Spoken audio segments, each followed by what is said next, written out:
নামাজের মধ্যে প্রথম রাকাতে সূরা নাস পড়ে ফেললে করণীয় কি? মাজারের মধ্যে মান্নত করা জায়েজ আছে কিনা?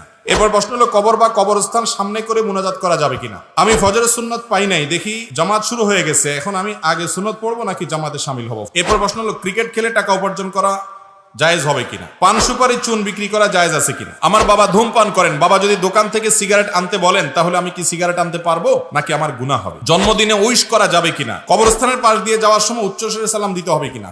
নিয়মিত ফজর নামাজ কাজা হলে তার কি করা উচিত? যেসব লাশ কবরে দাফন করা হয় না, যেমন পানিতে ডুবে মারা যায়, যার লাশের কোনো খবর থাকে না ইত্যাদি, তাদের কবরে আযাব হবে কিনা? এরপরে প্রশ্ন হলো মোবাইল পকেটে নিয়ে বা সামনে রেখে নামাজ পড়া যাবে কিনা? স্বামী মারা যাওয়ার সাথে সাথে কি স্ত্রীর নাকের ধুল, কানের ধুল, হাতের বালা এগুলো খুলে ফেলতে হবে?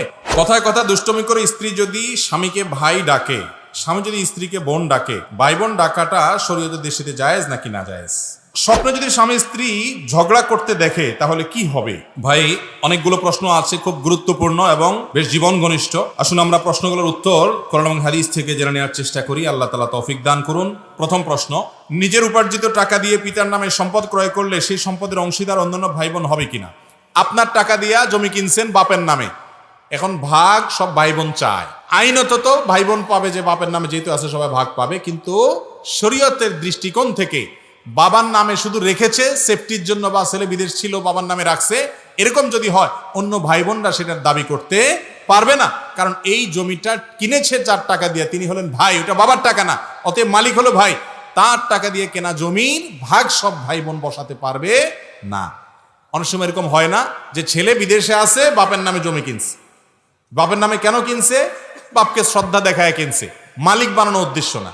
আর যদি এই উদ্দেশ্যে কিনে যে বাবা এটা আপনাকে আমি দিয়ে দিলাম হাদিয়া, গিফট, এই জমিটা আপনাকে দিলাম আমি, তাহলে সেটা সব ভাই বোন সমানভাবে পাবে। আর যদি বাপের নামে কিনছি, মানে আপনার কাছে রাখলাম, এটা আপনার নামে রাখলাম শুধুমাত্র আমার জমি, তাহলে সেটা ভাই বোন দাবি করতে পারবে না। কোনো ছেলে বিদেশ গেছে, বাবার থেকে টাকা নিয়ে গেছে, তাহলে সেটা বাবাকে তিনি অবশ্যই ফেরত দিবেন, সেটা আরেক জিনিস।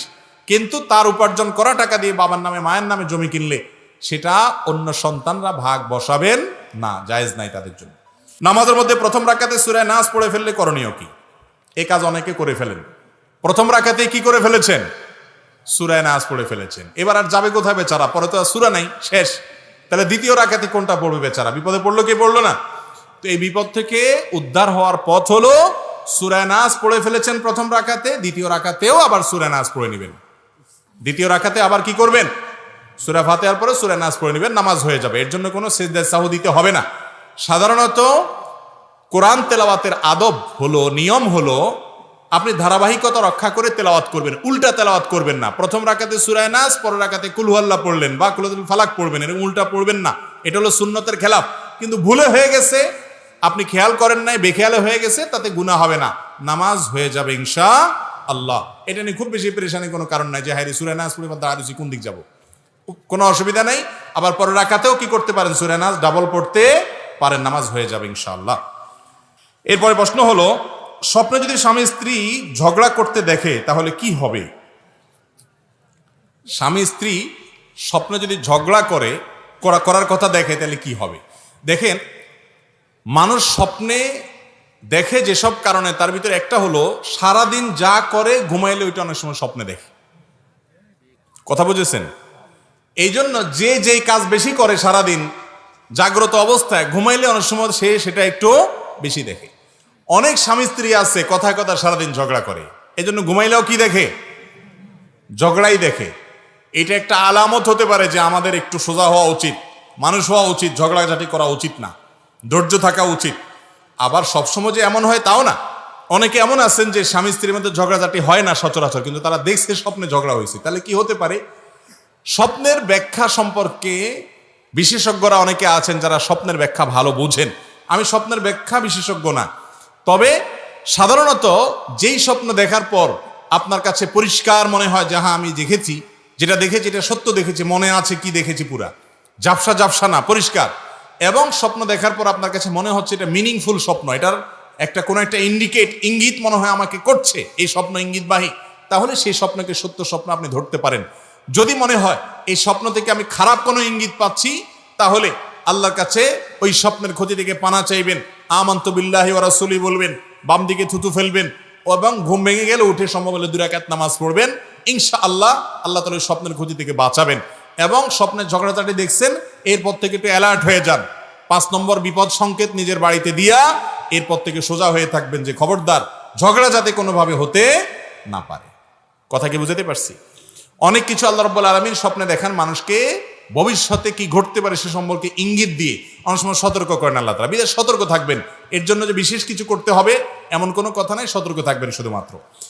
এরপরে প্রশ্ন হলো, কথায় কথা দুষ্টমি করে স্ত্রী যদি স্বামীকে ভাই ডাকে, স্বামী যদি স্ত্রীকে বোন ডাকে, ভাই বোন ডাকাটা শরীয়তের দৃষ্টিতে জায়েজ নাকি না জায়েজ? আমাদের সমাজে মহব্বতের চোটে আমরা যে আরো কত কিছু করি, অনেকে এই কাম করে যে স্বামী তার স্ত্রীকে কি বলে, বোন ডাকে, আবার স্ত্রী তার স্বামীকে ভাই ডাকে। আবু দাউদের এক হাদিস থেকে আমরা জানতে পারি যে এক ব্যক্তি নবী করিম সাল্লাল্লাহু আলাইহি সাল্লামের যুগে তার সময় এরকম, তিনি পুরুষ ছিলেন, তার স্ত্রীকে তিনি বোন ডেকেছেন, হে বোন আমার, এরকম বলেছেন। তো এই ডাক শুনে নবী করিম সাল্লাল্লাহু আলাইহি সাল্লাম তাকে নিষেধ করেছেন যে এভাবে ডাকবা না। অতএব স্বামী স্ত্রী একে অন্যকে কি ডাকবে না, ভাই বোন বলে ডাকবে। যদি সন্তান থাকে তাহলে অমুকের বাপ অমুকের মা বলবে। কথার কথা ছেলের নাম আব্দুল্লাহ, তাহলে স্বামী তার স্ত্রীকে বলবে আব্দুল্লাহর মা, আর স্ত্রীও তার স্বামীকে বলবে কার বাপ, আব্দুল্লাহর বাপ। এটা হলো শ্রদ্ধা দেখানোর সবচেয়ে উত্তম এবং সাহাবীদের সুন্নাহ এটা।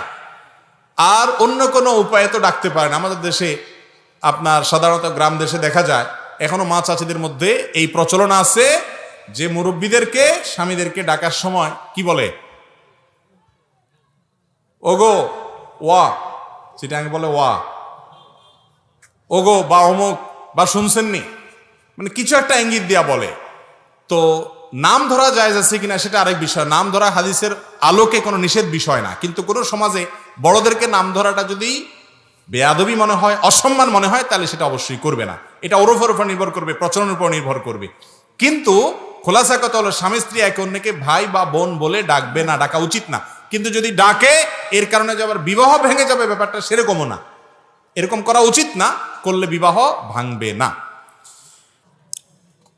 আমি একজন ব্যবসায়ীকে ব্যবসা করার জন্য কিছু টাকা দিয়েছি, আর সে ব্যবসায় লাভবান হয়ে আমার টাকাগুলো আমাকে ফেরত দিয়েছে, আর লাভবান হওয়ার পর খুশি হয়ে আমাকে কিছু টাকা দিয়েছে, সেগুলো আমার গ্রহণ করতে পারবো কি না? কোনো ব্যক্তি যদি কাউকে ধার দেন, টাকা ধার দেন, ধার দেওয়ার সময় যদি চুক্তি করেন যে আমাকে মাসে বা বছরে এত টাকা করে মুনাফা দিতে হবে, লাভ দিতে হবে, তাহলে সেটা হবে সুদ। সেটা হবে কি? সুদ। কুল্লু করদিন জাররা নাফআন ফাহুয়া রিবা। যে কোনো লোন, যে কোনো ধার, এটা দেওয়ার পরে যদি বেনিফিট আসে, বেনিফিট নেয় চুক্তি করে, তাহলে সেটার নাম হলো সুদ। আর সুদকে আল্লাহ তাআলা কি করেছেন? হারাম করেছেন। আল্লাহর জমিনে যত হারাম আছে, এই হারামের মধ্যে সবচেয়ে বড় হারাম হলো, উপার্জনের হারামের মধ্যে সবচেয়ে বড় হারাম হলো সুদ। কিন্তু কেউ যদি আপনাকে ধার দেয়, আপনাকে ধার দিয়েছে, আপনি তার টাকাটা যখন পরিশোধ করতেছেন, করার সময় আপনি নিজে থেকে কিছু বাড়ায় দিলেন। 10,000 টাকা ধার দিয়েছে, আপনি দেওয়ার সময় 10,000 টাকার সাথে আর 500 টাকা দিয়ে দিলেন। সে কোনো চুক্তি করে নাই, তার আশাও হয়তো নাই, আপনিও দিবেন এমন কোনো কথা নেই। কিন্তু আপনাকে আল্লাহ তাআলা বিপদ থেকে মুক্ত করেছেন, কাজ সেরে গেছে, আপনি খুশি হয়ে যদি তাকে 500 টাকা বাড়ায় দেন, চুক্তি হয় নাই, সেও আশা করে নাই, হয়তো আপনিও কোনো কিছু বলেন নাই, আপনার নিজের থেকে যদি বাড়ায় দেন, সেটা সুদ হবে না, এটা নেওয়া জায়েজ হবে। কথা কি বুঝাতে পারছি? আর যদি চুক্তি করেন উভয়ে যে আমি হাওলাত দেব, এত টাকা দিতে হবে, অথবা আপনাকে কেউ হাওলাত দিয়েছে, শর্ত দিয়েছে এত টাকা দিতে হবে, তাহলে হাওলাতের বিপরীতে নির্দিষ্ট টাকা নিলে সেটা কি হবে? সুদ হবে। ব্যবসায়িক ভিত্তিতে নিলে, ব্যবসার লাভ নিল পার্সেন্টেজ আকারে, যে এত পার্সেন্ট ব্যবসার লাভ দিবা আমাকে, সেটা জায়েজ আছে। আহাল্লাল্লাহুল বাইআ ওয়া হাররামার রিবা। আল্লাহ বেচা কিনা ব্যবসাকে জায়েজ করেছেন, আর রিবা এবং সুদকে কি করেছেন? হারাম করেছেন। এরপরে প্রশ্ন হলো, স্বামী মারা যাওয়ার সাথে সাথে কি স্ত্রীর নাকের দুল, কানের দুল, হাতের বালা এগুলো খুলে ফেলতে হবে? নবী করিম সাল্লাল্লাহু আলাইহি ওয়াসাল্লাম বিভিন্ন হাদিস থেকে আমরা জানতে পারি, কোরআন কারীমের আয়াত থেকে আমরা জানতে পারি, একজন স্ত্রী তার স্বামীর মৃত্যুর পর 4 মাস 10 দিন পর্যন্ত তিনি ইদ্যত পালন করবেন, শোক পালন করবেন। কয়দিন? 4 মাস 10 দিন। এই সময়টাতে তিনি প্রথমত বিবাহ শাদী করবেন না, কারোর সাথে বিবাহ শাদীতে বসবেন না। আর যদি তার গর্ভে কোনো সন্তান থাকে তাহলে সেক্ষেত্রে সন্তান প্রসব হওয়া পর্যন্ত এই বিধান চলবে, 4 মাস 10 দিন না। আর এই ইদ্যতকালীন সময়ে 4 মাস 10 দিন অথবা গর্ভ খালাস হওয়া পর্যন্ত এই সময়টাতে ইদ্যতকালীন সময়ে তার যে অন্যান্য বিধান আছে সেগুলো প্রযোজ্য। বিশেষ করে 4 মাস 10 দিন ইদ্যতকালীন সময়ে যেই ঘরে থাকা অবস্থায় স্বামী মৃত্যুবরণ করেছেন ওই ঘরে ওই বাড়ির আঙ্গিনার বাইরে প্রয়োজন ছাড়া যাবেন না, সাজগোজ অতিরিক্ত করবেন না, সাধারণভাবে যে পোশাক আশাক পরেন সেগুলো পরবেন, কোনো অসুবিধা নেই। অনেকে মনে করে সাদা পোশাক পরে থাকতে হবে, না, এমন কোনো কথা নেই। সাধারণ পোশাক আশাক তিনি যেগুলো বাসা বাড়িতে পরেন ওগুলো পরে থাকবেন। আর স্বর্ণ গহনা আলাদা করে কোনো স্বর্ণ গহনা পরে সাজগোজ করবেন না, কারণ হাদিসে নবী করিম সাল্লাল্লাহু আলাইহি সাল্লাম স্বামী মৃত্যুর পর স্ত্রীর জন্য যে কাজগুলো করতে নিষেধ করেছেন তার ভিতরে হলি এবং এই অলংকার ইত্যাদি এগুলো সে ব্যবহার করবে না। অনেক ওলামা ইকরাম অবশ্য বলেছেন নাকে যেগুলো আগে থেকে আছে, ছোটখাটো শরীরে যেগুলো আগে থেকে আছে সেগুলো থাকতে পারে, নতুন করে কোনো গহনা ইত্যাদি পরবে না। কিন্তু অন্যান্য ওলামা ইকরাম হাদিসে সাধারণভাবে অলংকার না পরার ব্যাপারে নবী করিম সাল্লাল্লাহু আলাইহি ওয়াসাল্লাম নির্দেশ করেছেন, সেই কারণে বলেছেন যে অলংকার, হাতের বালাটাল এগুলো খুলে রাখবে এবং শোক পালন শেষ হলে তারপর তিনি পড়বেন। এরপরে প্রশ্ন হলো মোবাইল পকেটে নিয়ে বা সামনে রেখে নামাজ পড়া যাবে কিনা। মোবাইল অনেকে সামনে রেখে যায়, নামাজের সামনে রেখে নামাজ পড়েন, আবার অনেকে পকেটে রেখে নামাজ পড়েন। এ দুইটাই মৌলিকভাবে জায়েজ আছে, তবে শর্ত হলো যাতে মোবাইল আপনার নামাজে ডিস্টার্ব না করে। মোবাইল যদি এভাবে খুলে রেখে দেন আর কল আসে তাহলে তো আপনি দেখবেন কে কল করছে, আপনার নামাজের মধ্যে মনোযোগ নষ্ট হবে কি হবে না। এই জন্য মোবাইল সাইলেন্ট করে বন্ধ করে এরপরে আপনি নিচে রাখেন বা পকেটে রাখতে পারেন, অথবা নিচে রাখলে উপর করে রাখবেন যাতে করে আপনার নামাজে ডিস্টার্ব না হয়। এরোপ্লেন মুড করে বা বন্ধ করে তারপর পকেটে রাখেন, এক কথায় সামনে রাখেন আর পকেটে রাখেন, নামাজের জন্য মনোযোগ নষ্ট না হয়। মোবাইল খোলা রেখে সামনে রাখছেন, বাজছে কল, এবার তো টিপ দিয়ে বন্ধও করতে পারেন না, আবার নামাজে মনোযোগ ধরে রাখতে পারেন না, নামাজটা নষ্ট হবে কি হবে না। অতএব মোবাইল যাতে নামাজ নষ্টের কারণ না হয় সেই জন্য আপনাকে ব্যবস্থা গ্রহণ করতে হবে। সামনে রাখবেন না পকেটে রাখবেন সেটা আপনার ব্যাপার, নামাজে মনোযোগ যাতে নষ্ট না হয় সেদিকে খেয়াল করবেন। সামনে রাখলে অবশ্যই উপর করে রাখবেন, আর বন্ধ করে রাখলে তো কোনো কথাই নেই। এরপরে প্রশ্ন হলো যেসব লাশ কবরে দাফন করা হয় না, যেমন পানিতে ডুবে মারা যায়, যার লাশের কোনো খবর থাকে না ইত্যাদি, তাদের কবরে আযাব হবে কিনা। খুব গুরুত্বপূর্ণ প্রশ্ন। কবরের আযাব এটা কি সত্য না অসত্য? আযাবুল কবর হাক্কুন, কুরআন এবং হাদিস থেকে সুস্পষ্টভাবে প্রমাণিত। আহলুস সুন্নাহ ওয়াল জামাআতের আকীদা বিশ্বাস হলো মানুষের মৃত্যুর পর কবরে তার সওয়াল জবাব হবে, প্রশ্ন উত্তর হবে। এই প্রশ্নোত্তর যেটা মুনকার নাকির ফেরেশতা করবেন প্রত্যেকটা মানুষকে, সবাইকে এই প্রশ্নোত্তরের মুখোমুখি করবেন, এটা হবে। এখন কথা হলো কবরে যে ব্যক্তি শায়িত হয়েছে, স্বাভাবিক মৃত্যু হয়েছে, দাফন হয়েছে লাশ, তারটা তো বুঝে আসলো। পানিতে ডুবে মারা গেছে, তার তো কবরে যাওয়ারই সুযোগ হয়নি, বাঘে খেয়ে ফেলেছে, বাঘের পেটে চলে গেছে, তার শরীরের সাথে মিশে গেছে, এই ব্যক্তির কিভাবে প্রশ্নোত্তর হবে? এর উত্তর হলো আল্লাহ রাব্বুল আলামিন প্রত্যেকটা মানুষের শরীরের ধ্বংসাবশেষ যেটা যেখানে যে অবস্থা আছে ওই অবস্থায় প্রশ্নোত্তরের মুখোমুখি করবেন। ধরুন একজনকে বাঘে খেয়ে ফেলেছে, কুমিরে খেয়ে ফেলেছে, আগুনে পুড়ে ভস্ম হয়ে গেছেন, ছাই হয়ে গেছেন।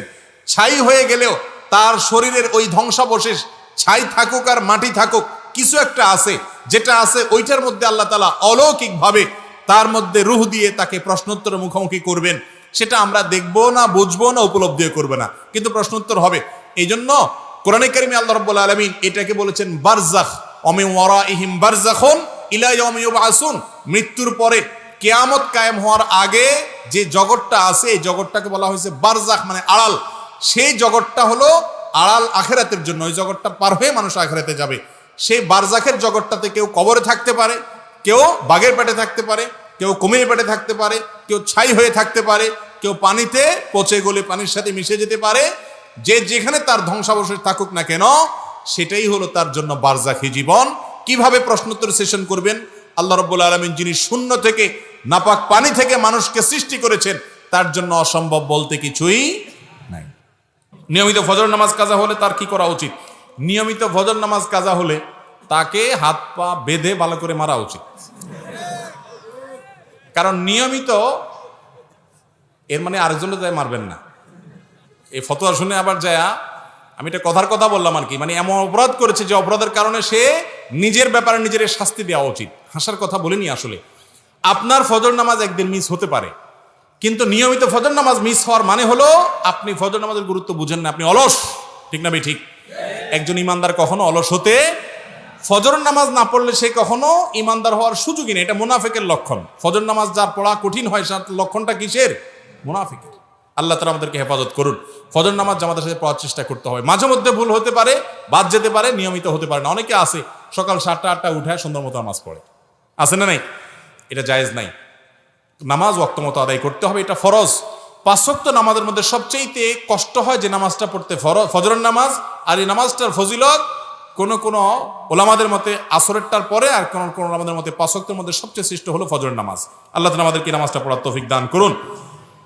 কবরস্থানের পাশ দিয়ে যাওয়ার সময় উচ্চস্বরে সালাম দিতে হবে কিনা? কবরের পাশ দিয়ে যখন যাবেন আপনি, তখন সালাম দিবেন কবরবাসীকে, এবং সেই সালামটা কিছুটা উচ্চস্বরে হবে, একবারে চিৎকার করেও না, আবার মনে মনেও না। সালামুন আলাইকুম দারা কওমুল মুমিনিন ওয়া ইন্না ইনশাআল্লাহু বিকুম লাহিকুন নাসআলুল্লাহ লানা ওয়া লাকুমুল আফিয়া। এরকম বিভিন্ন দোয়া হাদিসে বর্ণিত আছে। কবরের পাশ দিয়ে যাওয়ার সময় কবরবাসীকে সালাম দিবেন। সালামকে আস্তে আস্তে দিতে হয় না, একটু জোরে। ঠিক এখানেও কি দিবেন? একটু জোরে দিবেন, অনেক জোরে না। মানে জাস্ট একজনকে সামনে পাইলে যেরকম সালাম দেন ওইরকম কণ্ঠে কবরবাসীকে যাওয়ার সময় সালাম দিবেন। এরপরে প্রশ্ন, জন্মদিনে উইশ করা যাবে কিনা? দয়া করে কোরআন এবং হাদিসের আলোকে উত্তর দিবেন। একজন মুসলমান তিনি জন্মদিবস উদযাপন করবেন না, কারণ জন্মদিবস উদযাপন করা এটা পেগানদের থেকে এসেছে, এটা ভিনধর্মী মানুষদের থেকে এসেছে। শুধুমাত্র তাদের থেকে এসেছে তা নয়, জন্মদিনকে কেন্দ্র করে যে কাজগুলো হয়ে থাকে, এমন কি এই যে আমরা আগুন জ্বালিয়ে থাকি, অনেকে জন্মদিনকে কেন্দ্র করে মোমবাতি জ্বালিয়ে থাকেন, কেক কাটাকাটি করে থাকেন, এই সবগুলো হুবহু এইভাবে এসেছে অনেকগুলো ভ্রান্ত বিশ্বাস থেকে। অনলাইনে সার্চ দিলে বিস্তারিত পেয়ে যাবেন এই জন্মদিবসের উৎপত্তি কোত্থেকে, কোন বিশ্বাসের ভিত্তিতে, কেনই বা এই মোমবাতি জ্বালানো হয়, কেনই বা কেক কাটা হয়, কেনই বা এই আনুষ্ঠানিকতা হয়, কেনই বা উৎসব করা হয়। এটা এমনিতেই হয় না, এর পেছনে ধর্মীয় বিশ্বাস কাজ করে ভিন্নদের। একজন মুসলমান কখনো অন্য ধর্মের মানুষের ধর্মীয় বিশ্বাস ধারণ লালন করতে পারেন, অন্তত তাদের সাথে সাদৃশ্য হয় সেজন্য এটাকে তিনি বয়কট করবেন। মুসলমান কখনো অযথা, অহেতুক এবং অযৌক্তিক কাজ করতে পারে না। মুসলমানের প্রত্যেকটা কাজের পিছনে কি থাকবে? যুক্তি থাকবে। কোনো একটা অবশ্যই তার পেছনে যৌক্তিক কারণ কাজ করবে। আপনার জীবন থেকে একটা বছর খসে গেল, আপনার জন্মদিবস আসলো, ধরেন আগামীকাল আপনার জন্মদিন, তার মানে হলো আপনাকে আল্লাহ যত হায়াত দিয়েছে তার থেকে একটা বছর চলে গেছে, পরবর্তী বছর আবার ওই দিনে আসলো, মানে আরেকটা বছর চলে গেছে। আপনার হায়াত থেকে একটা বছর চলে গেলে এটা কি খুশি হওয়ার কথা না কান্দার কথা? আমাদের কিছু কিছু উৎসব আছে যে উৎসবগুলোর কোনো আগামাথা খুঁজে পাবেন না। যেমন নতুন বছরের প্রথম দিন, নতুন দিন, নববর্ষ, ইংরেজিতে 31st নাইট বলে উদযাপন করি আমরা, বাংলায় করি, অন্যান্য ভাষায় আরবিয়ানরাও আজকাল করে।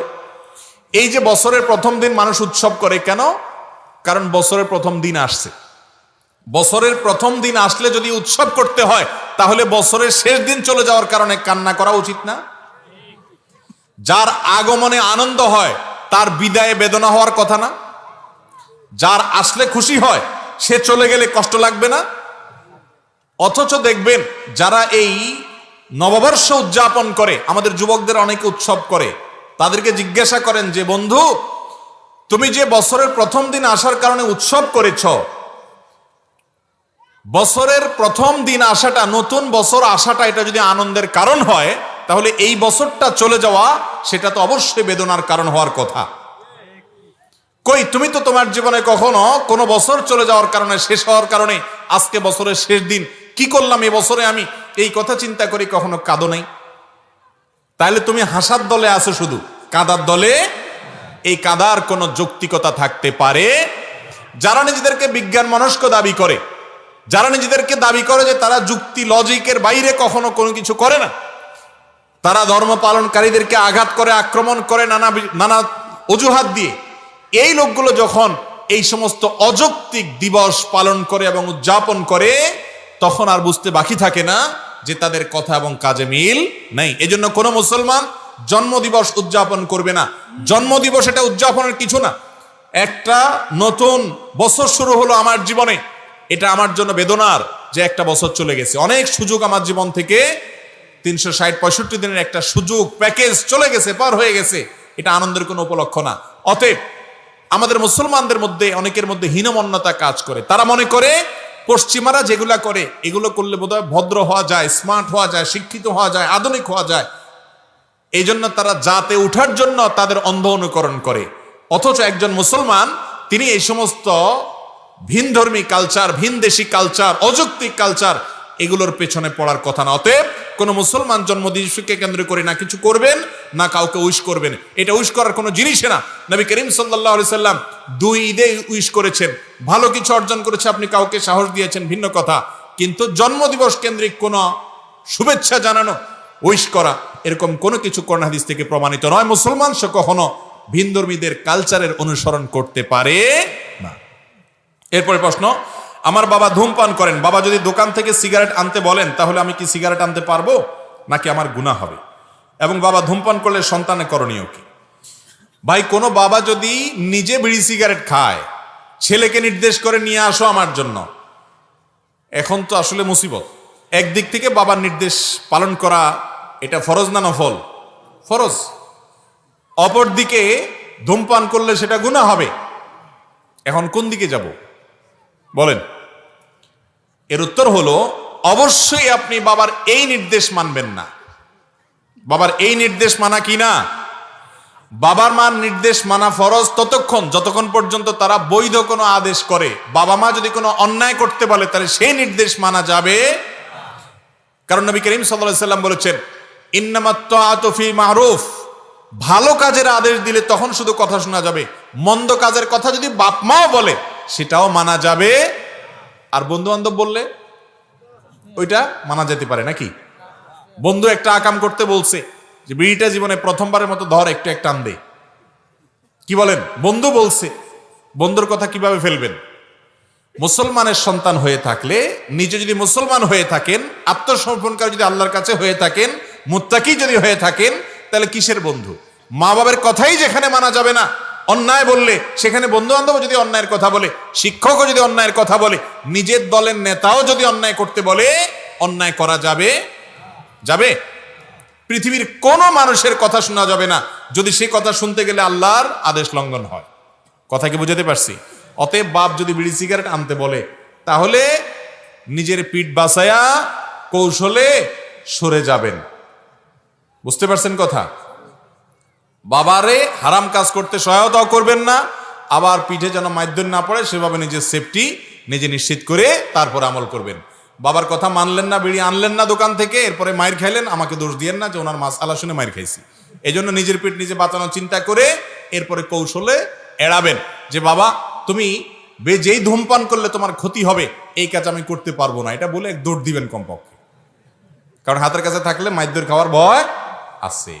এক কথায় অন্যায় কাজের কথা বাপ মা করলেও সেটা মানা যাবে না, কিন্তু তাই বলে তাদের সাথে বেয়াদবিও করা যাবে না। সুন্দরভাবে সেটাকে ইগনোর করতে হবে, এড়াতে হবে। এরপরে প্রশ্ন হলো, যে কোনো অনুষ্ঠানে, বিয়ে, বার্থডে, মিলাদ ইত্যাদিতে বাড়ির গেটের সামনে চেয়ার টেবিল বসিয়ে অতিথি থেকে টাকা বা উপহার নেওয়া সম্পর্কে শরীয়তের বিধান কি? এ সম্পর্কে আমরা বিভিন্ন সময় বলেছি ভাই। দাওয়াত দিয়া মানুষকে, বিয়ের দাওয়াত দিলেন, আকিকার দাওয়াত দিলেন, খাতনা হলো বাচ্চার সেটার অনুষ্ঠান করে দাওয়াত দিলেন, বা আরো যত দাওয়াত আছে, এসব দাওয়াত টাওয়াত দিয়ে এরপরে গেটে চেয়ার টেবিল দিয়ে খাতা কলম নিয়ে একজন লোক বসায় দিলেন যে দাওয়াত খাইতে আসছেন, কি আনছেন আগে দিয়ে যান। এটাকে আমি সবসময় বলি এটা হলো ভদ্র বেশে ডাকাতি। চুরি না, চুরি কিন্তু না, এটাকে চুরি বলা যায়। চুরিটা হয় গোপনে, চুরিটা হয় কি গোপনে। আপনি চেয়ার টেবিল বসিয়ে খাওয়ার দাওয়াত দিছেন, আপনি তো বলেন নাই যে এটা রেস্টুরেন্ট, রেস্টুরেন্ট টাকার বিনিময়ে রেস্ট, এটা তো বলেন নাই আপনি বলছেন যে অলিমা, হ্যাঁ অলিমা, বৌভা, তমুক তমুক নাম দিয়া দাওয়াত দিছেন, আসেন সপরিবারে, আপনি আমন্ত্রিত। দাওয়াত দিয়া ডেকে এনে ডাকাতি, তো ডাকাতরাও এরকম করে না। কি বলেন, ডাকাতরা এরকম করে? খাওয়ার দাওয়াত দিয়ে এনে এরপরে টেবিল চেয়ার নিয়ে বলছেন কি আছেন বাইর করেন, এ তো ডাকাতের আচরণ। আরে ভাই, হোটেলও তো এর চাইতে ভালো। হোটেলে তো বেশিরভাগ হোটেলে খাওয়ার পরে বলে বিল কত হয়েছে, এত হয়েছে, আর এখানে খাওয়ার আগে আগে বিল দেন, পরে খাওয়া দাওয়া। 500 টাকা করে ফ্যামিলির 4 জন আসছেন, 2000 টাকা খাইলেন, আর দিতে হলো 5000 টাকা। এটা ডাকাতি না? খুব খারাপ এবং ঘৃণ্য একটা জিনিস। আমাদের সমাজের খুব বাজে একটা কালচার, এটা খুব বাজে কালচার। ভাই, আপনার সামর্থ্য নাই, আপনি দাওয়াত খাওয়ায়েন না। আপনাকে কে বলছে 500 মানুষ দাওয়াত খাওয়াইতে? আসলে তো দাওয়াত না, এটা হলো বিজনেস। অনেক লোকের এটা কি বিজনেস। হিসাব করে মোট খরচ হবে কত, দাওয়াত দেব কাকে, এইসব কার্ড আবার যাকে তাকে খুব একটা দেয় না, কম। বেশিরভাগ বাইসে বাইসে পয়সালা দেখে দেখে দেয়, ঠিক না? যে 1000 খাইয়া 5000 দিয়ে যাবে, খুবই নোংরা একটা জিনিস। বিশেষ করে যুবকদেরকে আমি সব সময় বলি, আপনাদের যাদের এখনো বিয়ে হয় নাই, জীবনের তরে পণ করবেন যে আমার বিয়েতে এই সমস্ত ডাকাতি মার্কা কাজ, এই সমস্ত অভদ্রচিত কাজ আমার বিয়েতে আমি হতে দেব না। কেউ যদি হাদিয়া দিতে চায় আপনাকে, তাহলে তার জন্য চেয়ার টেবিল বসাইতে হবে নাকি? ভাতিজা বিয়ে করছো, আমি তোমার চাচা আসছি, বড় ভাই আসছি, এটা নাও, খরচ করিও, আপনাকে দিতে পারে না সে? চেয়ার টেবিল বসাইয়া চাঁদাবাজি করা, এটা খুবই নিকৃষ্ট একটা কাজ। কিন্তু আমাদের দেশে এটা মানুষ করে, বুঝেও না যে নিকৃষ্ট কাজ, ঠিক না ভাই? ঠিক। অতএব যুবকরা প্রতিজ্ঞা করবেন তো ইনশাআল্লাহ যে এই সমস্ত হবে না। যতটুকু তৌফিক করলে ততটুকু খাওয়াবেন। আপনি অনেক বেশি খাওয়াইলেন, তার চাইতে 3 গুণ নিয়ে নিলেন। গরিব মানুষ অনেকে এই সমস্ত দাওয়াতের কার্ড পাইলে, মধ্যবিত্তের মানুষ যারা, তারা অনেক কষ্ট পায়। যাইরে কার্ড পাওয়া তো না, এটা হলো ডাকাতের নোটিশ পাওয়া। ডাকাতের নোটিশ বুঝেন? আগের যুগে না, একসময় আমরা ছোটবেলায় শুনতাম ডাকাতরা চিঠি দিত, ছিল নি আপনাদের এলাকায়? ডাকাতরা চিঠি দিত না? চিঠি দিয়া ডাকাতি হইতো। এখন ওই ভার্সনটা আর একটু ভদ্রভাবে হয়তো চালু হয়েছে আমাদের সমাজে, যে বিয়ে উপলক্ষে অমুকের বৌভাত, অমুকের অলিমা, আপনার সপরিবারে দাওয়াত, তার মানে আপনি আসেন, খবর আছে, কি আছে নিয়ে আসেন, গেটে নেওয়া হবে। তাহলে এটা তো বিয়ের কার্ড না, এটা তো নোটিশ দিয়ে ডাকাতি করা। যুবকরা বাদ দিবেন তো ইনশাআল্লাহ? ঠিক তো চিল্লায়া বলতেছেন, বিয়ের সময় কি করবেন সেটা তো আল্লাহ ভালো জানে। অতএব ঠিকঠাক বলে লাভ নাই, সমাজ পরিবর্তন করতে হবে। করবো তো ইনশাআল্লাহ? আল্লাহ আমাদের তৌফিক দান করুন। এরপরে প্রশ্ন হলো, আপনি এক জায়গায় বলেছেন কাউকে দাঁড়িয়ে সম্মান প্রদর্শন করা যাবে না, অথচ এক মাহফিলে আপনি একজন বড় আলেম আসার পর দাঁড়িয়ে সম্মান করেছেন, এ বিষয়ে কি বলবেন? মাশাআল্লাহ, খুব সুন্দর এবং একেবারে যথোপযুক্ত প্রশ্ন। ভাইরা আমার, নবী করিম সাল্লাল্লাহু আলাইহি ওয়াসাল্লাম বিভিন্ন হাদিস থেকে সুস্পষ্টভাবে প্রমাণিত হয়, তিনি নিষেধ করেছেন যে কাউকে স্রেফ সম্মান দেখানোর জন্য দাঁড়িয়ে যাবে না। এটা অমুসলিমরা করে, তোমরা সেটা করবে না। সাহাবীদের মধ্যেই একজন সিনিয়র সাহাবী, তিনি শারীরিকভাবে কিছুটা অসুস্থ, তিনি আসার পর নবী করিম সাল্লাল্লাহু আলাইহি ওয়াসাল্লাম আবার নির্দেশ করেছেন, তোমরা দাঁড়িয়ে যাও এই সাহাবীর জন্য। দাঁড়িয়ে যাওয়া মানে সম্মান না, সম্মান দেখানোর জন্য না। দাঁড়িয়ে যাওয়া বলতে দাঁড়িয়ে গিয়ে তাকে হেল্প করো, ধরে বসাও। এই জন্য নবী করিম সাল্লাল্লাহু আলাইহি ওয়াসাল্লাম তার জন্য দাঁড়াতে বলেছেন। অতএব সম্মান প্রদর্শন করতে হবে, এ ব্যাপারে কোনো সন্দেহ নেই। বড়, মুরব্বী, আলেম ওলামা, এমনকি সমবয়স্ক, সবার প্রতি সম্মান দেখাতে হবে কি হবে না? কাউকে অপমান করা যাবে না, সম্মান করা আবশ্যক, ইমানের দাবি, আখলাকের দাবি। কিন্তু সম্মান দেখাতে গিয়ে দাঁড়ানো না, এই পদ্ধতি ইসলামের না, এই পদ্ধতি অমুসলিমদের। নবী করিম সাল্লাল্লাহু আলাইহি ওয়াসাল্লাম নিষেধ করেছেন। আমার যে ঘটনার কথা বলা হচ্ছে, অনেকে দেখেছি এটা নিয়ে ভিডিও বানিয়েছেন এবং এটা নিয়ে অনেকে ট্রলবাজি করছেন। বাস্তবতা হলো যে আলেমের কথা বলা হচ্ছে, উনি এসেছেন, উনি আসার পর আমি আলোচনা ছেড়ে দিয়ে উঠে গিয়ে ওনাকে বসার জন্য অফার করেছি। তো উনি বলেছেন, ওই আওয়াজগুলো এখনো রেকর্ড আছে, উনি বলেছেন যে না, আমি আপনার ওয়াজ শোনার জন্য আসছি, আপনি বরং ওয়াজ করেন, আমি বসবো। তো উনি বসে গেলেন, তখন আমি আবার এসে বসে গেলাম। তাহলে দাঁড়ানোটা হলো ওনাকে চেয়ার ছেড়ে দিয়ে ওয়াজের অফার করার জন্য, ওইটা নিছক গতানুগতিক সম্মান দেখানোর জন্য না। কিন্তু আমরা কারোর সমালোচনা করতে হলে তার সত্যতা যাচাই বাছাই করার দরকার মনে করি না। কিছু একটা পাইলেই সেটা নিয়ে কি করি? সমালোচনা করি। আল্লাহ তাআলা আমাদেরকে হেদায়েত দান করুন। আর দ্বিতীয় কথা হলো যে, আমার কথা এবং কাজে যদি কখনো মিল না থাকে, তাহলে সেটা আমার ত্রুটি মানুষ হিসাবে যদি থাকে, কখনো এরকম হয়, যদি কমন কথা ভবিষ্যৎ অগ্রিম বলে রাখলাম, যদি সত্য কথা কোরআন হাদিস থেকে শুনেন, জানেন, তাহলে সেটার উপর আমল করবেন। যদি সে আমলটা যিনি বলেছেন তার মধ্যে নাও থাকে, তারপরও সেটা আমল করবেন কি করবেন না। কথা যদি সত্য হয়, সঠিক হয়, তাহলে আমার কাজ কি করা? আমল করা। আল্লাহ আমাকে আমার তৌফিক দান করুন। এরপর প্রশ্ন হলো, আলসেমি ভাতা নামে একটা ভাতা এখন চলমান রয়েছে, প্রায় 100 থেকে 200 লোক সারাদিন কাজ করেন, প্রতিটি ওয়ার্ডে এনজিও সংস্থা প্রতিদিন কাজের মজুরি নির্ধারণ করে দিয়েছে জনপ্রতি 400 টাকা করে। দিন শেষে মজুররা মজুরি পায় 300 টাকা করে, কারণ দিন শেষে 400 টাকা মজুরি থেকে 100 টাকা জনপ্রতিনিধির হাতে তুলে দিতে হয়, যা মাস শেষে 3 লক্ষ থেকে 6 লক্ষ টাকা হয়ে থাকে। অসহায় লোকেরা সারাদিন কাজ করে 100 টাকা। বুঝতে পেরেছি, প্রশ্ন পরিষ্কার। দেখুন, আমাদের সমাজে এই ধরনের কাজ শহরে গ্রামে সব জায়গায় কম বেশি হয়ে থাকে। যিনি কাজ ধরেন তিনি অনেক সময় দেখা যায় শ্রমিকদের কাছ থেকে কমিশন নিয়ে থাকেন। এই কমিশন নেওয়া, এটা যদি শুধুমাত্র তিনি কাজ ধরে দিয়ে কমিশন নেন এবং কাজ ধরা তার দায়িত্বে থাকে, যেমন কথার কথা অনেক লোকের হাউস ড্রাইভার আছে বা কোম্পানির কর্মচারী আছেন, ওই কোম্পানির কর্মচারীর কাজই হলো মানুষকে, তার কাজের অংশ হলো অন্য মানুষকে কাজের জন্য নিয়ে আসা, নিয়োগ দেওয়া। সে সেখান থেকে আবার যদি তাদের কাছ থেকে মাসোহারা খায় বা তাদের কাছ থেকে কোনো সুবিধা গ্রহণ করে, এর নাম হলো ঘুষ। এর নাম হলো কি? আরে ঘুষ খাওয়া এটা পরিষ্কারভাবে হারাম। পরিষ্কারভাবে কি? এই ঘুষের ব্যাপারে নবী করিম সাল্লাল্লাহু আলাইহি ওয়াসাল্লাম অভিসম্পাত নাজিল করেছেন। ভাইরে, অন্যায়ভাবে যে টাকা খাবেন, মানুষের হক মেরে খাবেন, গরিব মানুষ কষ্ট করেছে সেখান থেকে 100 করে আপনি কমিশন খাইলেন, অথচ এটা আপনার দায়িত্ব, ডিউটি পালন করেছেন। আপনি ডিউটি পালন করে যে কমিশন খেলেন, আপনি যে হারাম খেলেন, এই হারামটা নিয়েও যেতে পারবেন না, এমনকি খেয়েও যেতে পারবেন না। খেয়ে যেতে পারবে?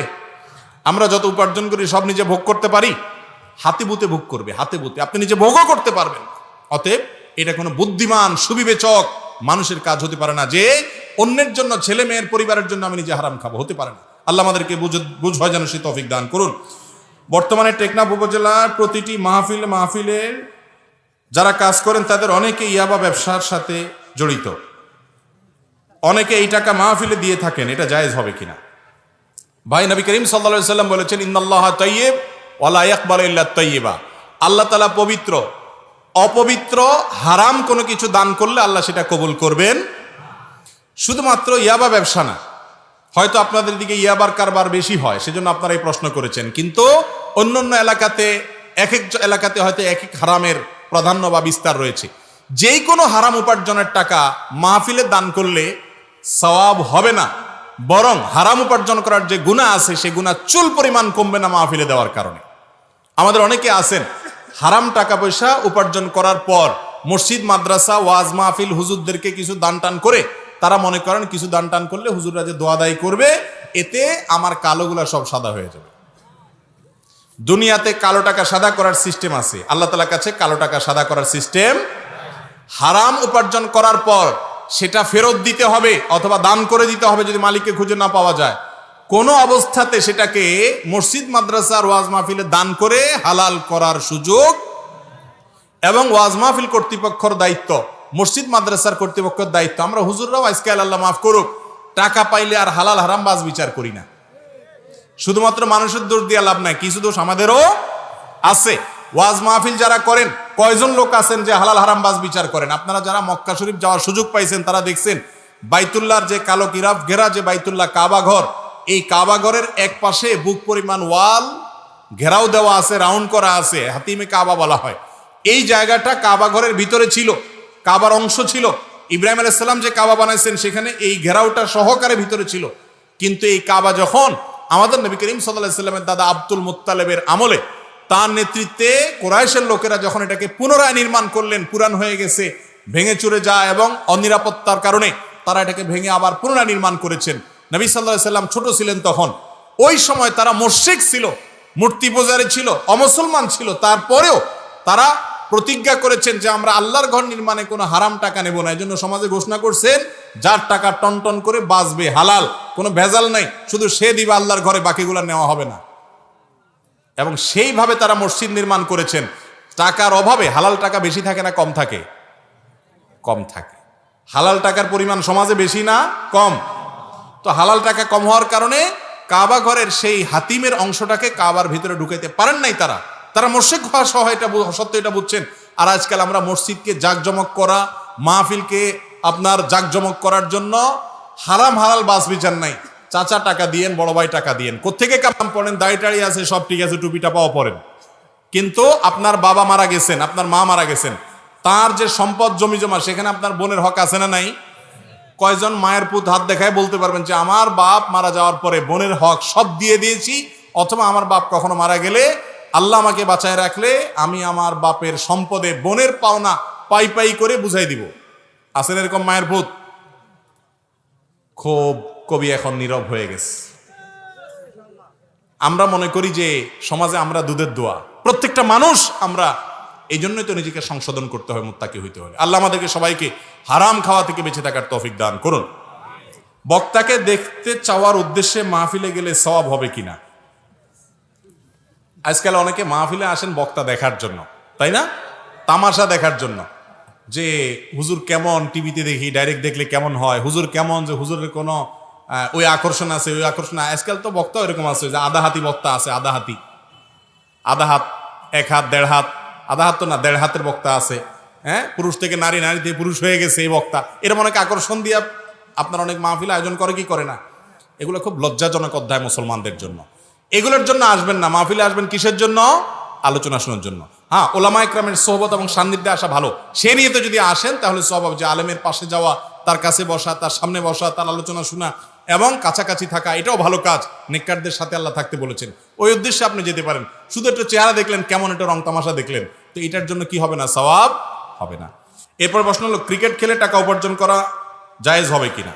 কোনো প্রকার খেলাধুলা এগুলোকে পেশা হিসাবে নিয়ে উপার্জন করা জায়েজ নাই। কারণ হলো, ইমানদার প্রথমত খেলাধুলা এগুলো শারীরিক কসরতের অংশ হিসাবে করা জায়েজ আছে, যখন সেখানে হারাম যে বিষয়গুলো আছে খেলার সাথে, জুয়া টুয়া এই সমস্ত যদি না থাকে। আর যদি সেটাকে পেশা হিসাবে গ্রহণ করেন, তাহলে শরীয়ত যে সমস্ত পেশা, যে সমস্ত কাজের মাধ্যমে উপার্জনকে হালাল রেখেছেন, এটা সেরকম কোনো কাজ না। না এটা আর্থসামাজিক কোনো উন্নতির পথ খোলে, বরং আর অর্থের বিনিময়ে আপনি যখন এই খেলা খেলতে যাবেন, আরো বহু হারামের আশ্রয় আপনাকে নিতে হবে, সংস্রবে আপনাকে যেতে হবে। এই জন্য এটা কোনো বৈধ বা শরিয়া নির্দেশিত পেশা নয়। এরপরে প্রশ্ন, পান সুপারি চুন বিক্রি করা জায়েজ আছে কিনা? পান সুপারি এবং চুন এগুলো বেচা জায়েজ আছে কিনা? মৌলিক একটা নীতিমালা শুনেন, যে জিনিসটা ক্ষতিকর মানুষের জন্য বা যে জিনিসটা খাওয়া গুনাহের কথা, সেটার বেচাটাও কি গুনাহ। অতএব ওয়ালা তাআবুনু আলাল ইসমি ওয়াল উদওয়ান, সূরা মায়েদার আয়াত নম্বর 2 দিয়ে আল্লাহ বলেছেন, অন্যায় কাজে একে অন্যের সহযোগিতা করো না। বিড়ি, সিগারেট এগুলো খাওয়া কি জায়েজ না না জায়েজ কাজ? কিন্তু আপনি যেটা বেচেন, তাহলে সেক্ষেত্রে আপনি বিড়ি খোররে বিড়ি খাওয়ার জন্য হেল্প করলেন, সিগারেট খোররে সিগারেট পান করতে কি করলেন? হেল্প করলেন, ধূমপান করতে হেল্প করলেন। তো হেল্প করার কারণে আপনার গুনাহ হবে, এগুলো করা যাবে না। বলে এগুলো না করলে দোকানদারে চলবে না। তো দোকানে হয়তো বেচা কিনা কম হবে, কিন্তু বিড়িখোর ধূমপানকারী মানুষের কাছে যদি আপনার কেনা বেচা নাও হয়, অন্য ভালো মানুষের কাছে কেনা বেচা হয়, উপার্জন কম হবে কিন্তু তাতে বরকত হবে ইনশাআল্লাহ। বরকত বুঝেন? একজনে লাখ টাকা কামাই করে, এরপরে 6 মাস পরে এক রোগে 10 লাখ টাকা খরচ হয়। আরেকজন বেচারা রিক্সাওয়ালা 10,000 টাকা কামাই করে, কিন্তু তার 10,000 টাকা কামাইয়ের পরে দেখা যায় 2 বছর পরে 1 লাখ টাকা জমে গেছে, খরচ যায় আরো টিকে গেছে। এর নাম বরকত। দ্বিতীয়টার নাম কি? বরকত। আল্লাহ তাআলা অল্পতে অনেক কল্যাণ দিবেন। অতএব হারামকে না করার মতো মানসিকতা থাকতে হবে।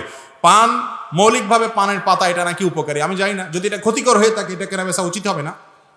মৌলিকভাবে পানের পাতা, পানের রস এটা যদি উপকারী হয়, তাহলে কেনা বেচা জায়েজ হবে।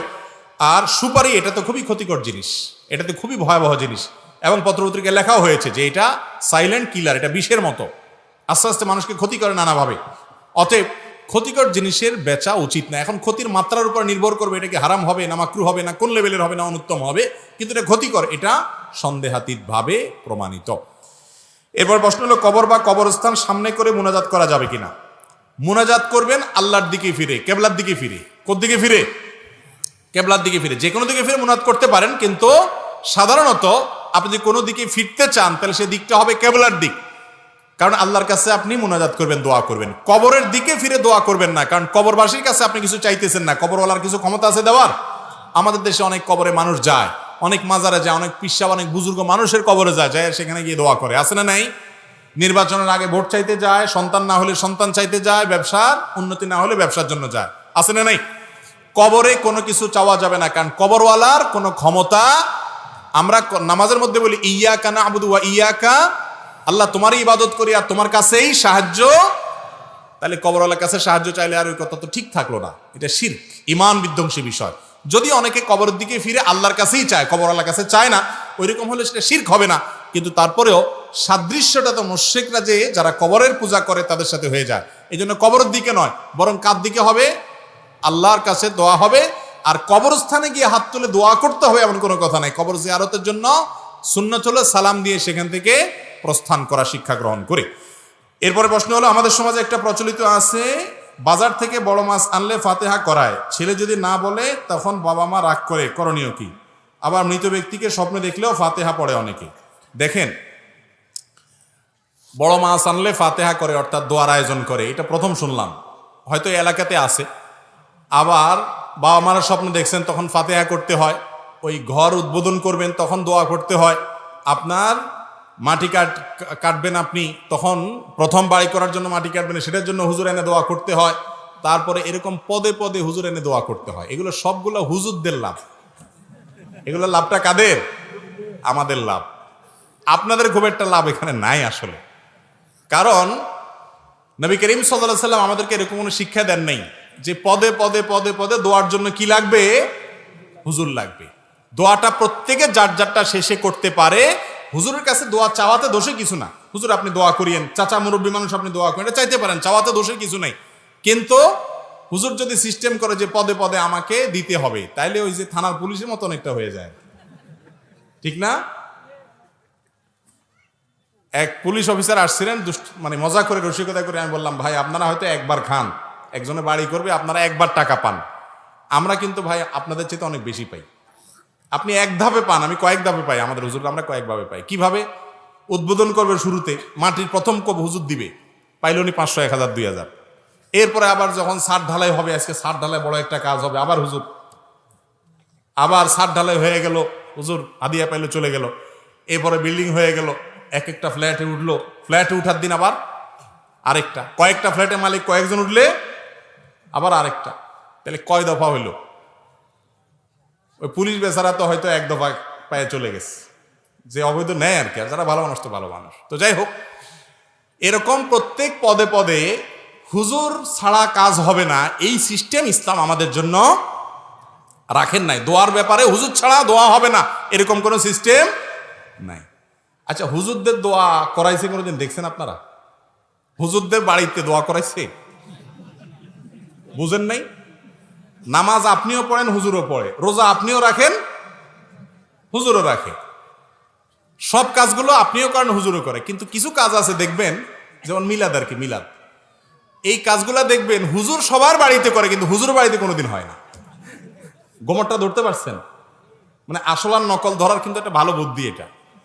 এটা যদি আসল হইতো, দরকারি জিনিস হইতো, তাহলে হুজুরেরও দরকার হইতো। কিন্তু হুজুর আমাদেরকে তো কোনোদিন মিলাদের জন্য ডাকে না, যে আসল সময় আজকে আমার বাড়িতে মিলাদ। তো হুজুর তো পড়ে না, শুধু আমাদের বাড়িতে পড়ে কেন? কারণ হুজুর পড়লে তো আবার সেখানে কি হবে? খরচ হবে। তো ভাইরা আমার, এটা কোনো ইসলামের শেখানো সিস্টেম না। আমরা সবাই যার যার নিজের জন্য নিজে দোয়া করব, আর অন্যদেরকে দোয়া চাইবো, সমস্যা নেই, দোয়া করাবো না। আমি সবসময় বলি, দোয়ার 3টা ফরম্যাট আছে। কয়টা ফরম্যাট? একটা হলো দোয়া করা আল্লাহর কাছে, যে কোনো অসুখ বিসুখ, সুবিধা অসুবিধা আল্লাহ আপনি আমাকে দেন, আল্লাহর কাছে চাইলেন, এটা যে কেউ চাইতে পারে, এটার জন্য কোনো যোগ্যতা দরকার। আপনি মায়ের পেজ দিয়ে দোয়া করতে পারেন না, হুজুরের মতো এত সুদ দিয়ে দোয়া করতে পারেন না, হুজুরের মতো এত কবিতার ছন্দে তাল মিলিয়ে এত সুন্দর সাজিয়ে গুছিয়ে বলতে পারেন না, কোনো দরকার নেই। যে বোবা, যার মুখে বাকশক্তি নেই, আল্লাহ তারও মনের ভাষা বুঝেন। বুঝেন কি বুঝেন না? আপনি এলেমেলো ভাষা দিয়ে আল্লাহর কাছে যা বলবেন, আল্লাহ তাই কবুল করবে ইনশাআল্লাহ। আপনার মনের আকুতিটা আল্লাহ তাআলা দেখবেন। আর আপনার দোয়া টাকা দিয়া যদি আমার থেকে আপনি দোয়া নিতে চান, যে হুজুর 2000 টাকা দিলাম, আমার বাপ মরে গেছে, আপনি দোয়া করে দেন, আমি কান্নার ভান করতে পারি, আপনার মন থেকে বাবার জন্য যে কান্দা আসবে, ওইটা আমার আসলে কোনোদিনই আসবে না। এই সোজা হিসাবটা আমরা অনেকে বুঝি না। হুজুরদেরকে এমনি টাকা দিবেন, হাদিয়া দিবেন, আর এই নজর নিচু থাকবে কেন যে দোয়া করানোর জন্য হুজুরে হাদিয়া দিবেন, হুজুরে এমনি হাদিয়া দিবেন, হুজুর নেন 500, 1000, আপনি আলেম মানুষ, এমনি দিলে এমনি দোয়া করবে। এবার আপনি আপনার দোয়া করেন। অতএব দোয়া চাওয়া যায়, দোয়া করা যায় নিজেরটা নিজে, আর দোয়া চাওয়াও যায়, কিন্তু দোয়া করানো যায় না, বিশেষ করে মুর্দা কেন্দ্রিক। করানো বুঝেন? দোয়া করা নিজেরটা নিজে, চাওয়া হলো মুরব্বী বাবা দোয়া করেন, হুজুর দোয়া করেন, এটা হলো চাওয়া, দুইটা হইলো। আরেকটা হলো কি? দোয়া করানো। করানোটা কি? কিভাবে? করাইতে পয়সা লাগে। করাইতে কি লাগে? দোয়া করাইতে পয়সা লাগে না? কিছু মিলাদ, কিছু জিলাপি, কিছু আপনার আগরবাতি, কিছু গোলাপ জল, কিছু হুজুরের পয়সা, এটা বাজেট লাগে কি লাগে না? এই জন্য দোয়া করাটাও শরীয়তে আছে, দোয়া চাওয়াটাও শরীয়তে আছে, করানোটা বিশেষ করে মুর্দা কেন্দ্রিক করানোটা হারাম।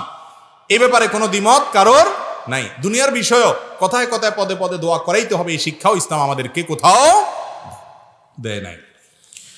এরপর প্রশ্ন হলো, আমাদের গ্রামের ছেলেদের খাতনা করালে অথবা বিয়ে অনুষ্ঠানে অনেকে বড় বড় ডেক নিয়ে এসে গান বাজনা বাজায়, এতে আশপাশে মানুষের অনেকের অসুবিধা হয়। এরূপ গান বাজানো শরীরের দৃষ্টিতে জায়েজ আছে কিনা দয়া করে একটু জানাবেন। এই অনাচার বাংলার ঘরে ঘরে, শহরে গ্রামে সব জায়গায় এই অনাচার আছে না নাই?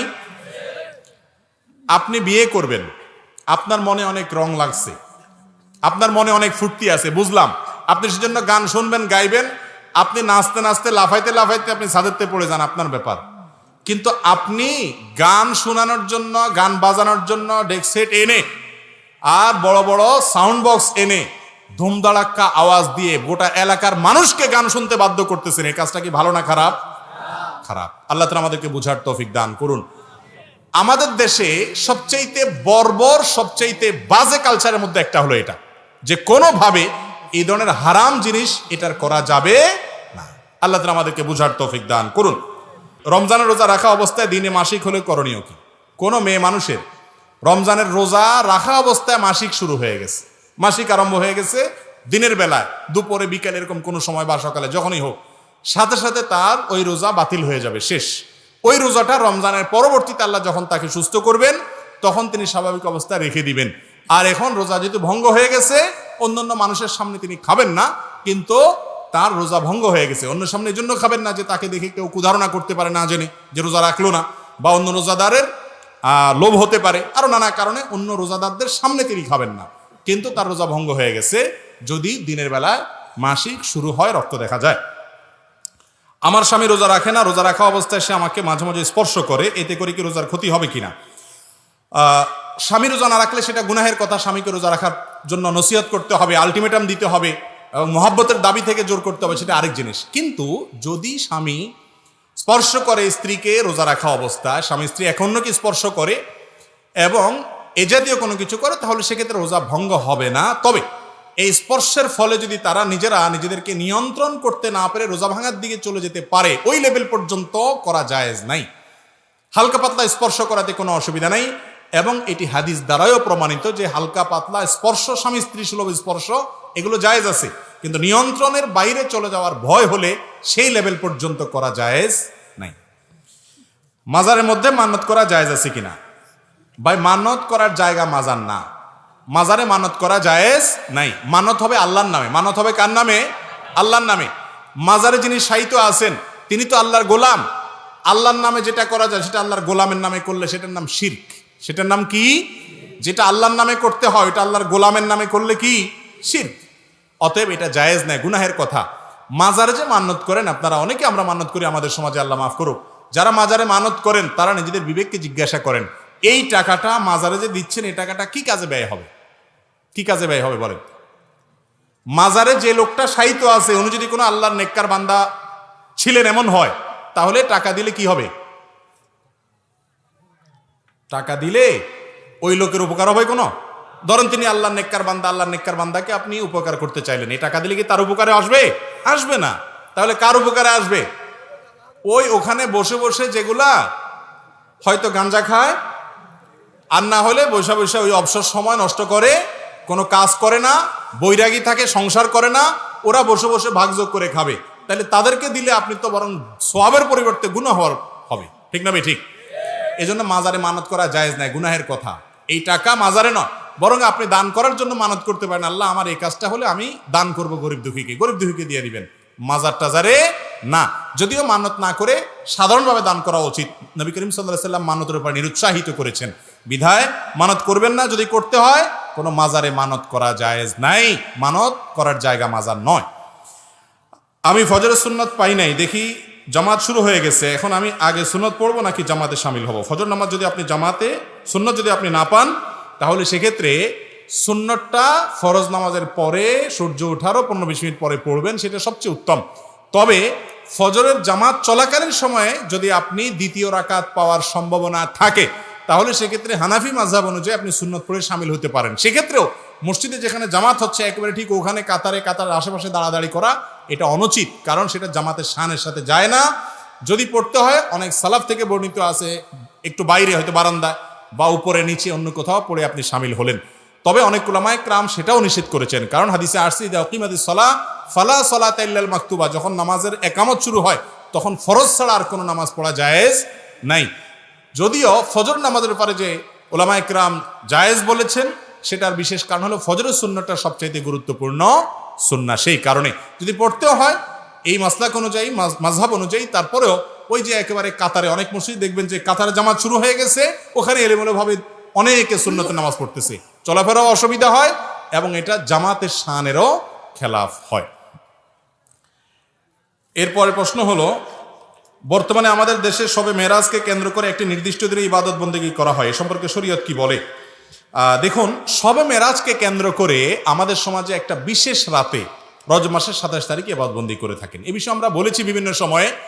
শবে মেরাজ নবী করিম সাল্লাল্লাহু আলাইহি সাল্লামের জীবনে গুরুত্বপূর্ণ একটা রাত ছিল। মেরাজের ঘটনা ঘটেছে রাতের বেলায়, এটা ঠিক আছে, কিন্তু সেটা কোন তারিখে হয়েছে এ বিষয়ে হাদিসে সুস্পষ্টভাবে কোনো বর্ণনা নাই। সুস্পষ্টভাবে বিশুদ্ধভাবে কোনো বর্ণনা পাওয়া যায় না যে 27 তারিখেই হয়েছে। বিভিন্ন বর্ণনা পাওয়া যায়, সেগুলো বিশুদ্ধতার মানদণ্ডে উত্তীর্ণ নয়। হাদিসের মূল ধারার যে কিতাবগুলো বুখারী, মুসলিম, আবু দাউদ এবং এরকম প্রসিদ্ধ যে কিতাবগুলো তিরমিজি ইত্যাদি, নাসাই, এই সমস্ত কোনো কিতাবেই এরকম কোনো হাদিস পাওয়া যায় না। মুহাদ্দিস মুহাক্কিকদের অনেকে কেউ 27 রজবের কথা বলেছেন, কেউ রমজান মাসের কথা বলেছেন, কেউ রবিউল আউয়ালের কথা বলেছেন, কেউ জিলকদ মাসে বলেছেন। বিধায় এইটা কোন রাতে হয়েছে সেটাই হাদিস থেকে চূড়ান্তভাবে স্বীকৃত এবং প্রমাণিত নয়, বরং মতপার্থক্যপূর্ণ। আর দ্বিতীয় কথা হলো, এই রাতে রাসূল আকরাম সাল্লাল্লাহু আলাইহি সাল্লাম এবং সাহাবায়ে কেরাম খোলাফায়ে রাশিদিন কেউ এই রাতকে কেন্দ্র করে বছরে একদিন উদযাপন করেছেন এরকম কোনো বর্ণনা পাওয়া যায় না। অনেকে বলে, ভাই নামাজ রোজাইতে করবে, খারাপ কি করবে, আপনারা বাধা দেন কেন? ভাই নামাজ আপনি পড়েন, অন্যদিন নফল নামাজ করছেন, এটাও করেন ভালো, কিন্তু এই রাতের জন্য আপনি বিশেষভাবে নামাজ রোজা করতেছেন, দিনের রোজা এবং রাতে নামাজ, অথচ হাদিসে সেটা নাই, তাহলে এটা নকল আমল। নকল আমল করলে সেটার নাম বেদাত, আর বেদাতের ঠিকানা কি হয়? জাহান্নাম হয়। ইসলামের নামে কিছু করবেন না যেটা ইসলামের নাই। আপনি নিজে থেকে নফল করতে চাচ্ছেন, অন্য সময় করেন, এই সময় করেন, সেটা আরেক জিনিস। কিন্তু দিনের ভিতরে নতুন কিছু বানালে নবী করিম সাল্লাল্লাহু আলাইহি সাল্লাম বলেছেন ফাহুয়ারাদ, সে প্রত্যাখ্যানযোগ্য। বিধায় মন গড়া আমল করা থেকে আল্লাহ তাআলা আমাদেরকে বেঁচে থাকার তৌফিক দান করুন।